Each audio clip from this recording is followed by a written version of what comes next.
बिस्मिल्लाहिर्रहमानिर्रहीम।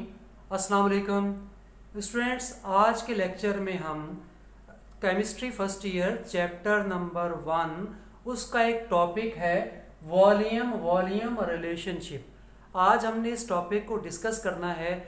जैसा कि प्रीवियस लेक्चर्स में आप लोगों को mass relationship, mass volume relationship समझाया जा चुका है, बताया जा चुका है। अगर आप लोगों ने उन तमाम लेक्चर्स को अच्छी तरह से समझ लिया है तो ये लेक्चर आप बड़ी आसानी से समझ जाएंगे। कोई मुश्किल नहीं है, बहुत आसान है। अब हम देखते हैं कि हमारे पास क्या क्वेश्चन है।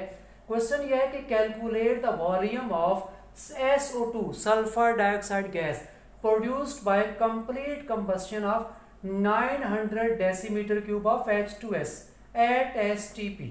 ठीक है जी। आपसे कहा गया है कि हाइड्रोजन सल्फाइड हमारे पास कितनी है, 900 डेसीमीटर क्यूब। जब इसको हम क्या करते हैं, जला देते हैं, कंबस्शन करवाते हैं, कंप्लीट कंबस्शन, तो इससे कितना वॉल्यूम बनेगा SO2 का, ये हमने बताना है। ये हमें गिवन है और ये अननोन है। ठीक है। अब इन क्वेश्चंस में सबसे पहले क्या करते हैं, सबसे पहले हम बैलेंस्ड केमिकल इक्वेशन तो लिखी हुई है हमारे सामने, हम लिख देते हैं। उसके बाद हम यहाँ देखते हैं कि यहाँ इससे पहले कोएफिशिएंट क्या है 2, और ये किसको बताता है, मोल्स को। ये प्रीवियस क्लास में आपको बताया गया था कि ये 2 मोल है, ये 3 मोल है, ये 2 मोल है, ये सब किसको बता रहे हैं, मोल्स को। ठीक है। अब H2S 2 मोल, 2 मोल का मतलब होता है कितना वॉल्यूम, कितना वॉल्यूम यूज हो रहा है इसका वॉल्यूम जो यूज हो रहा है इस रिएक्शन के दौरान 44.8। ठीक है।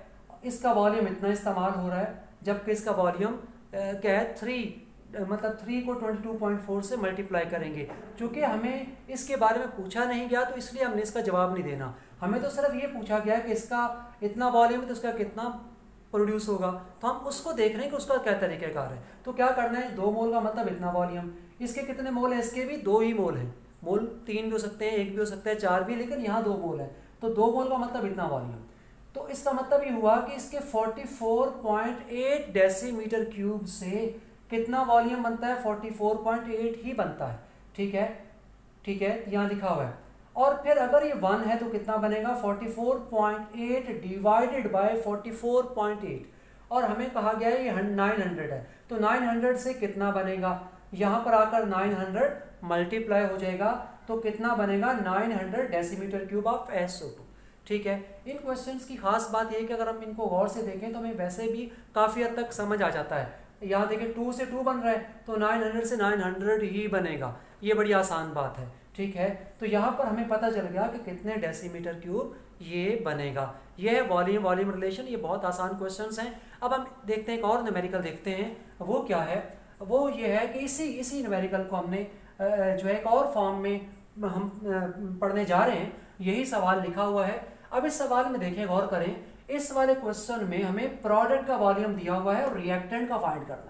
ठीक है। हमें कहा गया है कि हम 200 decimetre cube sulphur dioxide produce करना चाहते हैं, बनाना चाहते हैं, प्रिपेयर करना चाहते हैं, तो हमें कितना वॉल्यूम इसका रिक्वायर्ड है। ठीक है। अब गिवन ये है और अननोन ये है। पहला काम तो हम वही करेंगे, इन मोल को देखकर वॉल्यूम देख लेंगे कितना वॉल्यूम इसका बन रहा है इस रिएक्शन के दौरान। ठीक है। बैलेंस्ड केमिकल इक्वेशन से हमें पता चलेगा। और यहाँ पर देखें, यहाँ कितना इसका यूज हो रहा है, 3 मोल, तो 3 मोल का मतलब कितना वॉल्यूम, इतना वॉल्यूम यूज हो रहा है। ठीक है। अब हम क्या करेंगे, ये हमें गिवन है तो गिवन पहले आता है, ये लास्ट लेक्चर में आपको बताया जा चुका है, और अननोन को हम बाद में लिखते हैं। ठीक है। गिवन को, जैसे यहाँ पर भी गिवन को हमने पहले लिखा था, अननोन को बाद में, तो यहाँ पर गिवन ये है। तो हम कहते हैं 44.8 डेसीमीटर क्यूब सल्फर डाइऑक्साइड बनाने के लिए कितना ये रिक्वायर्ड है, 67.2 डेसीमीटर क्यूब।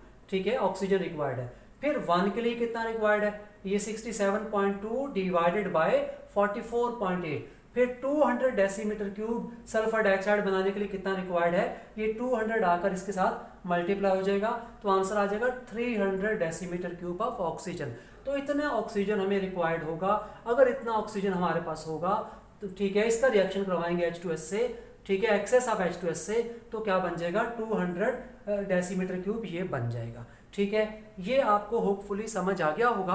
अब आगे बढ़ते हैं, एक सवाल आपको और बताना है, वो सब इन्हीं सवालों के साथ मास वॉल्यूम के साथ लिंक्ड है। ठीक है, इस सवाल के अंदर नए अंदाज से सवाल पूछा गया है, ज़रा देखिएगा। यहाँ पर कार्बन डाइसल्फाइड ऑक्सीजन का रिएक्शन होता है, कंबस्टन होती है, कार्बन डाइऑक्साइड सल्फर डाइऑक्साइड बनता है। यहाँ क्या पूछा जा रहा है कि ये 2 मोल है, इसके 2 मोल से इसका रिएक्शन करवाने के लिए कितना वॉल्यूम चाहिए। ना यहाँ मास दिया हुआ है ना वॉल्यूम दिया हुआ है, बल्कि एक और चीज़ दे देगी मोल, तो कोई मुश्किल नहीं है। मोल का कॉन्सेप्ट आपको पहले बताया जा चुका है, मोल से रिलेटेड क्वेश्चन आपको प्रीवियस लेक्चर में समझाए जा चुके हैं, कोई मुश्किल नहीं है। हम कहते हैं, यहाँ पर देखते हैं कि यहाँ क्या है 1 मोल और ये 3 मोल। तो 1 मोल का रिएक्शन करवाने के लिए कितने मोल रिक्वायर्ड हैं?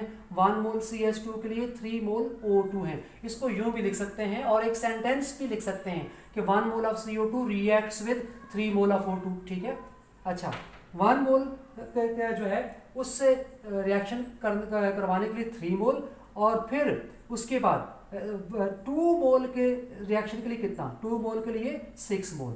ठीक है, तो कितने मोल? 6 मोल ऑक्सीजन क्या है रिक्वायर्ड है, इसके 2 मोल के लिए 6 मोल। लेकिन उसने तो वॉल्यूम पूछा है, तो कोई मसला नहीं है, वॉल्यूम हम बता सकते हैं। जैसा कि हमें पता है कि STP पर जब हम बात करते हैं 1 मोल का वॉल्यूम, अगर हम यहाँ देख लेते हैं कि 1 मोल का जो वॉल्यूम है वो 22.4 डेसीमीटर क्यूब होता है, तो 6 मोल का वॉल्यूम कितना होगा? इसको 6 से क्या कर देंगे? मल्टीप्लाई। ठीक है, तो कितना वॉल्यूम है हम कैलकुलेट कर लेंगे। तो ये तरीक़ेकार है, ये क्वेश्चंस हैं वॉल्यूम रिलेशनशिप के, बहुत आसान हैं। आप थोड़ी सी तवज्जो से इनको समझेंगे तो समझ आ जाएंगे। होपफुली आपको ये समझ आ गए होंगे। इंशाल्लाह ताला नेक्स्ट लेक्चर में आपको नेक्स्ट टॉपिक के न्यूमेरिकल्स करवाएंगे। बहुत शुक्रिया। अब आप इसका स्क्रीनशॉट ले लें। अल्लाह हाफिज़।